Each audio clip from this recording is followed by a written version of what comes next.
Bonjour à toutes et à tous. Alors aujourd'hui, on se retrouve pour un tuto, une vidéo pardon, tuto. Alors, je vous avais montré des choses que j'avais prises sur le site Cousteau Déco. Je vous avais dit que c'était un site qui était très bien, qui vendait de tout, tout ce qui est scrap, loisirs créatifs. Je vous avais fait une vidéo haul. Si vous ne l'avez pas vue, je vous mets en barre d'infos le lien vers la vidéo. Et je vous avais dit que je vous ferais une vidéo pour la réalisation et pour l'utilisation de ce que j'avais pris. Alors, j'ai déjà un petit peu commencé, donc je vous ai fait une jolie carte. Alors, cette carte, elle a une particularité, elle se déplie et là, ça tourne. Youhou, mon petit œuf. Donc, je trouve ça plutôt rigolo. Donc, c'est une carte, bien sûr, sur le thème de Pâques. J'ai utilisé pour ce tuto donc, les die et les tampons de chez Cousteau Déco. Donc j'ai commencé la réalisation de cette carte. J'ai pas fini, je vous ai laissé 2-3 petits trucs pour vous montrer la technique. Donc l'idée c'était de ne pas forcément me filmer du début jusqu'à la fin, parce que voilà, de filmer les découpes, ça n'a pas grand intérêt. Par contre, je vais reprendre pas à pas les étapes de la réalisation de cette carte pour que vous puissiez la réaliser chez vous si vous avez le set de die et le set de tampons. Alors, pour faire cette carte, vous allez avoir besoin de carton ou de papier un peu rigide pour faire le fond de carte. Donc moi, j'ai pris du papier blanc, du papier un peu rigide, du cardstock blanc. J'ai pris une bande de à peu près 15 par 29,7. L'idée, c'est d'avoir une carte, quand elle est finie, qui soit carrée. Ensuite, vous aurez besoin de papier coloré pour les découpes. Donc moi, j'ai choisi un camailleux de verre. Donc j'ai 3 sortes de verre. J'ai du vert clair, du vert moyen et du vert très foncé pour représenter les feuillages et l'herbe. J'ai utilisé aussi du papier rose pâle pour faire mes découpes de fleurs. Et j'ai utilisé du papier blanc.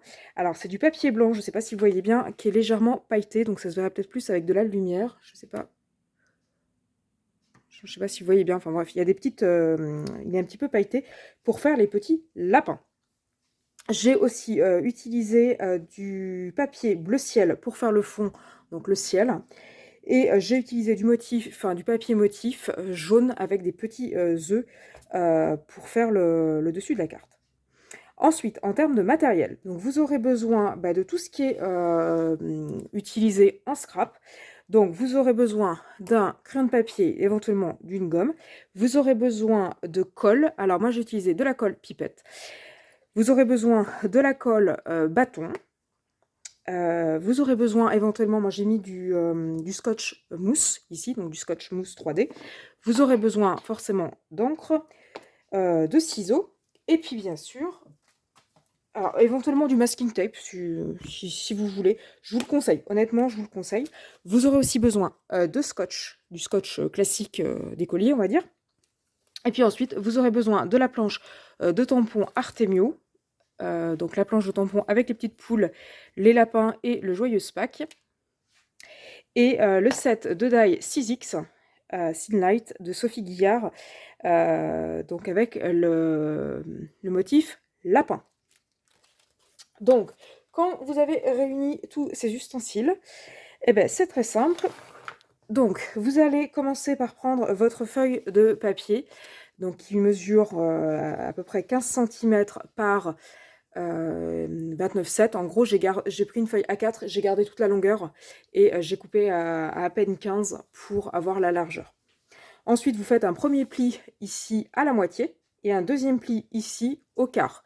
Donc là, de mémoire, vous êtes à 7,4 et 14,8. 14,85. Et donc, du coup, vous pliez votre carte en accordéon comme ceci. Ah oui, pardon, j'ai oublié d'expliquer comment j'avais fait ma découpe. Alors, pour faire ma découpe, c'est simple. J'ai utilisé, bien sûr, mon die. Donc, je suis venue le positionner comme ceci.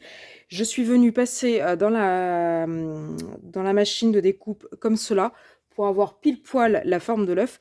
Et comme je voulais qu'il y ait un petit peu comment dire, de petite latitude entre, j'ai pris un crayon de papier. Je suis venue tracer un contour à, on va dire, allez, 2 mm du bord.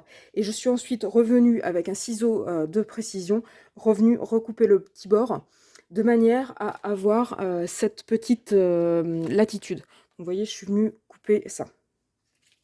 Donc là, vous avez la découpe, sur ce bord-là, vous avez la découpe du die, et ce bord-là, la découpe que j'ai fait à au ciseau. Donc vous voyez, il y a 2-3 mm, peut-être un peu plus. Après, c'est vous qui voyez comment vous y prendre. Ensuite, vous allez venir assembler votre œuf. Alors, je vous explique comment ça fonctionne, ces die-là. Donc, en fait, pour faire l'œuf, indépendamment des motifs, vous avez donc la forme de l'œuf, ici. Et ensuite, vous avez un set de 3 die comme ceci pour faire du fond. Alors, ces die-là, ils viennent perforer, mais ils ne viennent pas découper. Donc, vous allez être obligé d'utiliser le die de contour pour avoir forcément la découpe, pour avoir un die cut. Donc, je vous conseille là fortement d'utiliser du masking tape, parce que vous voyez, j'étais en train d'enlever mes petits restes de masking tape. C'est pas obligatoire, mais c'est conseillé pour que les die ne bougent pas et que le papier ne bouge pas quand vous allez passer dans la machine de découpe.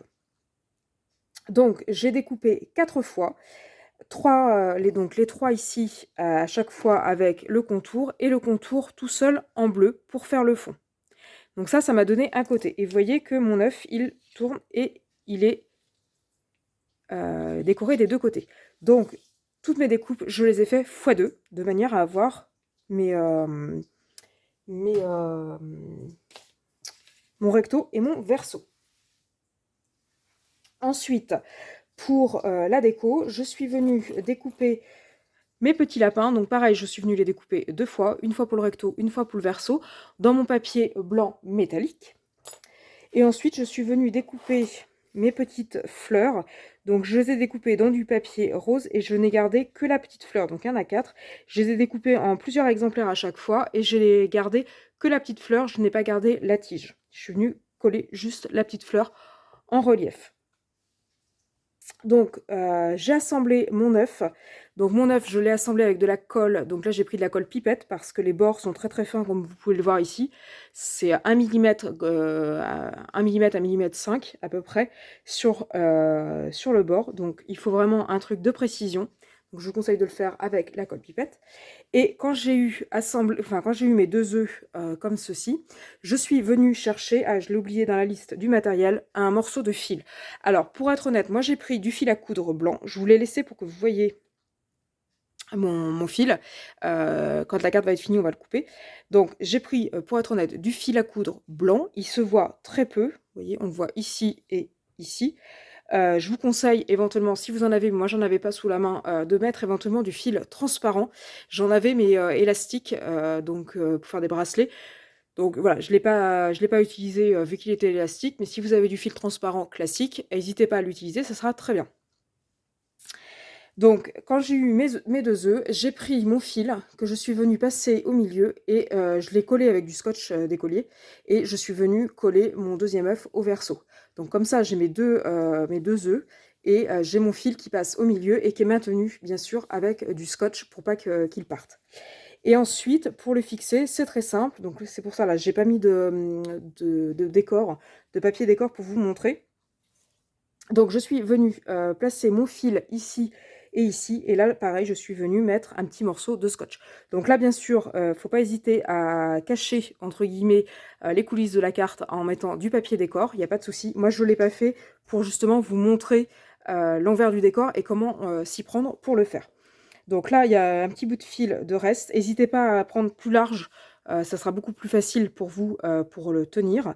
Et donc là aussi, j'ai mon petit bout de fil. Donc là, pour finir la carte, il va de soi que vous coupez le fil à ras pour que ça ne se voit pas. Et là, vous finissez avec du papier décor de votre choix. Éventuellement du tamponnage, mais plus du papier décor pour cacher ce fameux scotch. Donc voilà, et puis ensuite, j'ai fini tout simplement la carte en venant poser du papier décor. Donc là, ma carte est déjà pliée, j'ai mon œuf au milieu et ben maintenant il suffit de placer donc le papier décor. Et ensuite je suis venue tamponner sur du papier blanc, Joyeuse Pâques et ma petite poule, et je suis venue les coller avec du scotch du scotch mousse. Donc voilà ce que ça donne. Donc ma carte, quand elle s'ouvre, vous voyez, elle peut tourner. Donc là, après, ce que vous pouvez faire, c'est éventuellement remettre un œuf, comme ceci, avec marqué Joyeuse Pâques. Vous auriez pu aussi le noter ici. Là, vous pouvez faire une ombre pour vraiment faire l'empreinte de l'œuf. Il y a plein de possibilités. Voilà, l'idée, c'était de vous montrer comment on fait une carte avec des petits trucs qui pivotent. Ça peut marcher aussi avec les œufs, ça peut marcher aussi avec des papillons ou ce genre de choses. Donc voilà, la technique de cette carte-là, c'est vraiment tout bête. Et je trouve que ça rend super bien. Et puis sur le thème de Pâques, voilà, j'ai respecté le thème. On est dans les couleurs de Pâques, le jaune, le rose, le bleu, le vert, les couleurs pastel, un peu de blanc. Et je trouve que cette carte a fait vraiment son effet. Après, si on veut, on peut éventuellement rajouter des petites décos, des petits embellissements, des petits tamponnages. On peut éventuellement couper les coins. Voilà, il y a plein de choses à faire. On peut éventuellement remettre des petites fleurs comme cela, là. Juste pour faire joli. Bref, il y a plein de possibilités après pour décorer et rajouter des petites fioritures à la carte. Mais voilà la carte de base que je vous propose. Donc j'espère que ce petit tuto vous a plu. Si vous voulez retrouver les articles que j'ai utilisés, n'hésitez pas à aller sur le site de Gusto Déco. Je vous mets à la fin, enfin dans la barre dans la petite barre en dessous de la vidéo, je vous mets les liens si ça vous intéresse. N'hésitez pas à aller jeter un coup d'œil sur le site, il y a plein de choses. Il n'y a pas que des affaires de Pâques, il y a aussi d'autres choses que je vous laisse découvrir. Si vous aimez mes vidéos, n'hésitez pas à liker et à vous abonner à la chaîne. Et je ferai sûrement une autre vidéo avec les silhouettes que j'avais achetées aussi sur Gusto Déco. Et pour pas faire une vidéo trop longue et mélanger trop de choses. Voilà, j'ai préféré faire qu'une vidéo, une vidéo pardon, sur cette carte là, et je ferai sûrement une autre vidéo sur les petites silhouettes pour vous montrer ce qu'on peut faire avec. Donc n'hésitez pas à liker et à vous abonner pour être tenu au courant des futures vidéos que je pourrais poster, et notamment la vidéo sur la silhouette. Donc voilà, je vous souhaite une bonne journée et je vous dis à bientôt sur ma chaîne.